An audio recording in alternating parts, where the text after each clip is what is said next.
మాజీ ముఖ్యమంత్రి వైసీపీ అధ్యక్షుడు జగన్మోహన్ రెడ్డి మరోసారి ఏపీ హైకోర్టును ఆశ్రయించారు.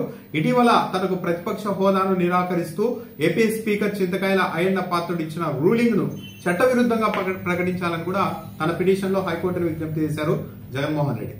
స్పీకర్ ఇచ్చిన రూలింగ్ ఆంధ్రప్రదేశ్ జీతభత్యాలు, పెన్షన్లు మరియు అనర్హతల తొలగింపు చట్టానికి విరుద్ధంగా ఉంది అని కూడా పిటిషన్ లో జగన్మోహన్ రెడ్డి ప్రస్తావించారు. ఈ పిటిషన్ లో పయ్యావుల కేశవును కూడా ప్రతివాదిగా తెచ్చారు జగన్మోహన్ రెడ్డి. వీళ్ళందరి యాక్టివిటీ చూస్తుంటే, మాటలు చూస్తూ ఉంటే ప్రతిపక్ష హోదా ఇవ్వకూడదు అని స్పీకర్ అధికార పక్షం ముందే నిర్ణయించుకున్నట్టుగా ఉంది. అందుకే ఇంకా స్పీకర్ కూడా దీని మీద రూలింగ్ ఇవ్వకముందే ఆర్థిక శాఖ మంత్రిగా ఉన్న పయ్యావుల కేశవ్ మీడియా ముందుకు వచ్చి మరి జగన్మోహన్ రెడ్డికి 10% మంది ఎమ్మెల్యేలు లేరు కాబట్టి ఆయన పార్టీ తరఫున ప్రతిపక్ష హోదా ఇవ్వడం కుదరదు, పైగా జగన్మోహన్ రెడ్డికి వైసీపీకి ప్రతిపక్ష హోదా రావాలంటే ఇంకో 10 ఏళ్లు పడుతుంది అంటూ కామెంట్ కూడా చేశారు. అంటే వీళ్ళ ఉద్దేశాలు చాలా స్పష్టంగా ఉన్నాయి. చట్ట విరుద్ధంగా అయినా సరే ప్రతిపక్ష హోదా ఇవ్వకూడదు అని నిర్ణయించుకున్నారు. నేను గతేడాది జూన్ లో స్పీకర్ కు లేఖ రాశాను ప్రతిపక్ష హోదా ఇవ్వాల్సిందిగా. ఆ తర్వాత అదే ఏడాది జూలైలో ఏపీ హైకోర్టులో పిటిషన్ కూడా వేశాను, స్పీకర్ కు ఆదేశాలు ఇచ్చేలా చేయండి అని, స్పీకర్ కు ఆదేశాలు ఇవ్వండి అని.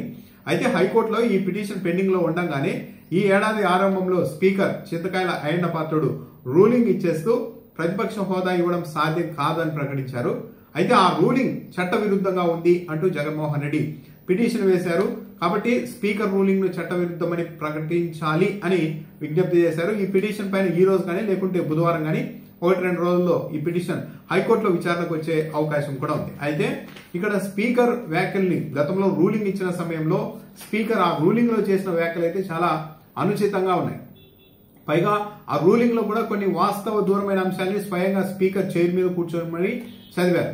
అవే ఇప్పుడు జగన్మోహన్ రెడ్డి కూడా అభ్యంతరం వ్యక్తం చేస్తున్నారు దానిపైనే. సాధారణంగా ఒక స్పీకర్ ఇలాంటి పదజాలంతో రూలింగ్ ఇవ్వడం అన్నది ఇదివరకు ఇప్పుడు జరిగి ఉండదు. కానీ ఆ రోజు స్పీకర్ జగన్మోహన్ రెడ్డికి ప్రతిపక్ష హోదాను తిరస్కరిస్తూ ఇచ్చిన రూలింగ్ లో కొన్ని వ్యాఖ్యలు చూస్తే జగన్మోహన్ రెడ్డివి లేఖలో జగన్మోహన్ రెడ్డి అన్ని అభియోగాలు, ప్రేరేపణలు, బెదిరింపులు అంటూ మాట్లాడారు. అంటే ప్రేరేపణలు అనే పదాన్ని ఎవరు వాడరు, కానీ స్పీకర్ డైరెక్ట్ గా వాడారు ఆయన ఆ రోజు. పైగా ఆ రోజు తన రూలింగ్ లో స్పీకర్ జగన్మోహన్ రెడ్డి వ్యక్తిత్వం పైన కూడా డైరెక్ట్ గా దాడి చేశారు. ఎవరు వాడి ఉండరు అలాంటి పదాన్ని. వైఎస్ జగన్మోహన్ రెడ్డి ఈ రకమైన తప్పుడు ప్రచారం చేయడంలో ఆశ్చర్యపడాల్సింది ఏమీ లేదు.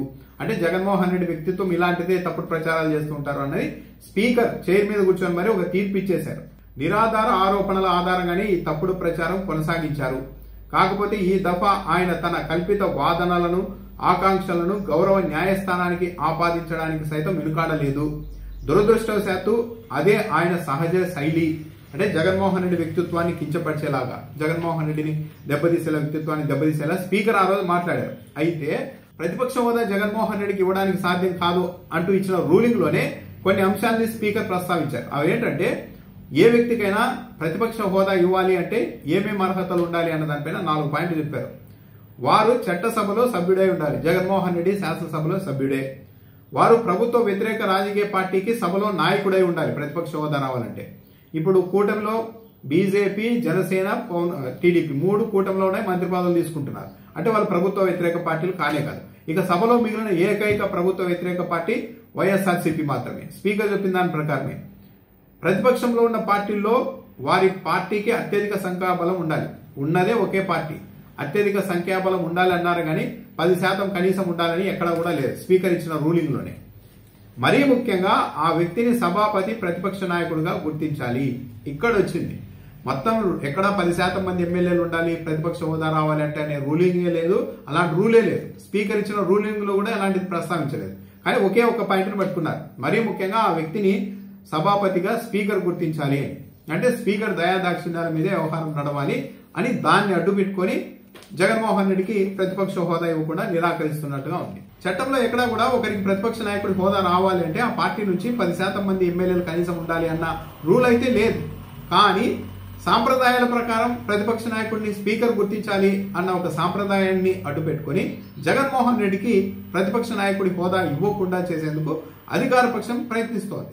ఇదే జగన్మోహన్ రెడ్డి గతంలో ముఖ్యమంత్రి హోదాలో ఇదే సభలో చంద్రబాబు నాయుడుకి సంబంధించిన, టీడీపీకి సంబంధించిన 5 ఎమ్మెల్యేలు లాగేసుకుంటే చంద్రబాబు నాయుడుకి ప్రతిపక్ష హోదా కూడా ఉండదు అంటూ మాట్లాడారు అని కూడా రూలింగ్ లో ప్రస్తావించారు. కానీ జగన్మోహన్ రెడ్డి అన్నది అది కాదు. కొంతమంది వచ్చి నాకు సలహా ఇచ్చారు, ఇంకొంతమంది ఎమ్మెల్యేలు లాగేస్తే చంద్రబాబు నాయుడుకి ప్రతిపక్ష హోదా కూడా ఉండదు అన్నప్పుడు నేను చెప్పాను అలా చేస్తే ఆయనకు మనకి తేడా ఏముంటుంది, కాబట్టి చంద్రబాబు నాయుడు గారు ప్రతిపక్ష హోదా ఉండనియండి అని నేను చెప్పాను అని చెప్పారు. అంతేగాని లాగేసుకుంటే చంద్రబాబు నాయుడికి ప్రతిపక్ష హోదా పోతుందని ఎక్కడా జగన్మోహన్ రెడ్డి అనలేదు. అంటే ఆ రోజు చెప్పాలంటే ప్రజాస్వామ్య స్ఫూర్తిని జగన్మోహన్ రెడ్డి ప్రదర్శించారు. చంద్రబాబు నాయుడు గారు ప్రతిపక్ష నాయకుడిగా ఉండాలి, అలా లేకుండా చేస్తే తేడా ఏముంటుంది ఆయనకు మనకి అని అన్నారు. కానీ ఈ రోజు మాత్రం జగన్మోహన్ రెడ్డి ఆ రోజు అనని మాటలు కూడా అంటూ ఎక్కడ ఏ చట్టంలో కూడా 10% ఎమ్మెల్యేలు ఉండాలి అని లేకపోయినప్పటికీ కూడా దాన్ని అడ్డు పెట్టుకుని జగన్మోహన్ రెడ్డికి ప్రతిపక్ష హోదా నాయకుడి హోదా ఇవ్వకుండా తిరస్కరిస్తూ ఉన్నారు. సో ఈరోజు హైకోర్టులో విచారణ జరుగుతుంది. మరి ఏం జరుగుతుంది అన్నది చూడాలి. ఈ రోజు కానీ 1-2 రోజుల్లో ఈ పిటిషన్ విచారణకు వచ్చే అవకాశం ఉంది.